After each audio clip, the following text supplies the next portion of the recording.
নীরব কৃতজ্ঞতা আর আবেগে ভেজা এক বিকেল, যেখানে মানবিকতা আবারও প্রমাণ করল দেশ ও মানুষের পাশে দাঁড়ানো এখনও থেমে নেই। বেটার বাংলাদেশের পক্ষ থেকে জুলাই শহীদ স্মৃতি ফাউন্ডেশনের আহত যোদ্ধাদের মাঝে আর্থিক সহায়তা প্রদান ছিল শুধু একটি আনুষ্ঠানিকতা নয়, ছিল ভালোবাসা, সম্মান আর দায়বদ্ধতার এক শক্ত বার্তা। বেটার বাংলাদেশকে অনেক ধন্যবাদ, আমাদেরকে খুঁজে বের করে এনে আমাদের যোগ্য প্রাপ্য সম্মানটুকু দিয়েছেন। আজকে যে গুরুত্বপূর্ণ ভূমিকা পালন করলেন জুলাই আহত এবং শহীদ পরিবারের পক্ষ থেকে বেটার বাংলাদেশকে অন্তঃস্থল থেকে ধন্যবাদ জানাই। এই সম্মাননা প্রদান অনুষ্ঠানে উপস্থিত ছিলেন বেটার বাংলাদেশ ইউএসএর প্রতিনিধিত্বকারী উলফাত জাহান মুন ও খালেদা বেগম। আরও উপস্থিত ছিলেন জুলাই শহীদ স্মৃতি ফাউন্ডেশনের প্রধান নির্বাহী কর্মকর্তা লেফটেন্যান্ট কর্নেল অবসরপ্রাপ্ত কামাল আকবর, HR মোহাম্মদ সোহেল মিয়া এবং শহীদ শাহরিয়া খান আনাসের পিতা শাহরিয়া খান পলাশ ও মাতা সঞ্জিতা খান দীপ্তি। তো এখানে আমাকে কিছু আর্থিক সহযোগিতা প্লাস আমার মেয়ের ভবিষ্যতের জন্য ওনারা নার্সিংয়ের ব্যবস্থা করে দেওয়ার আশ্বাস দিয়েছেন এবং করে দিবে ইনশাল্লাহ। আমি জুলাই একজন শহীদ আনাসের মা। বেটার বাংলাদেশের প্রতি অনেক কৃতজ্ঞতা যে তারা সুদূর ক্যালিফোর্নিয়া থেকে উদ্যোগ নিয়ে বাংলাদেশে এই আহত এবং শহীদ পরিবারের পাশে দাঁড়িয়েছে। তাদের উপস্থিতি অনুষ্ঠানের পরিবেশকে আরও আবেগময় করে তোলে।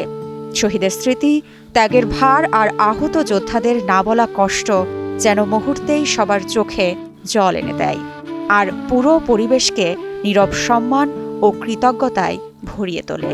আমরা শুধু সাময়িক সাহায্য না, আমাদের এদের পরিবারগুলোদের ফিউচারে চিন্তা করে আমরা যেটা নতুন উদ্যোগ নিয়েছি সেটা হচ্ছে ওনাদের সন্তানদের নার্সিং এডুকেশনে আমরা সহায়তা করব।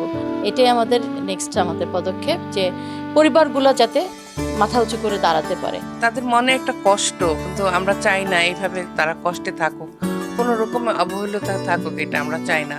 তো বেটার বাংলাদেশের ইচ্ছা এদেরকে সর্বোচ্চ সম্মানিত করা হোক।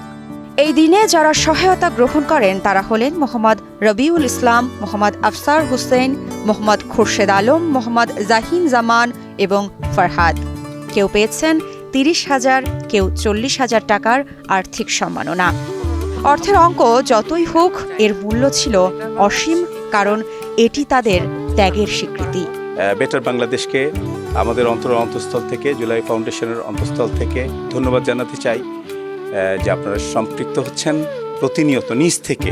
আমরা আশা করি আগামীতেও আমরা কোলাবোরেশনের মাধ্যমে আরও অনেক আহত এবং শহীদ পরিবারকে একদম গৌরবের যে জায়গাটা আমরা দেখতে চাই, এই জাতীয় বীরদেরকে সম্মানের সবচেয়ে চূড়ায়, সেই জায়গায় আমরা পৌঁছে যাব বেটার বাংলাদেশকে সাথে নিয়ে। আহত যোদ্ধাদের চোখে ছিল কৃতজ্ঞতার জল, আর উপস্থিত সবার হৃদয়ে ছিল একটাই অনুভূতি, যারা দেশের জন্য লড়েছেন তারা কখনো একা নন। বেটার বাংলাদেশ যেন সেই বিশ্বাসকেই নতুন করে জাগিয়ে তুলল। মৃত্তিকা সিনহা বিশ্বাস, নিউজ 24।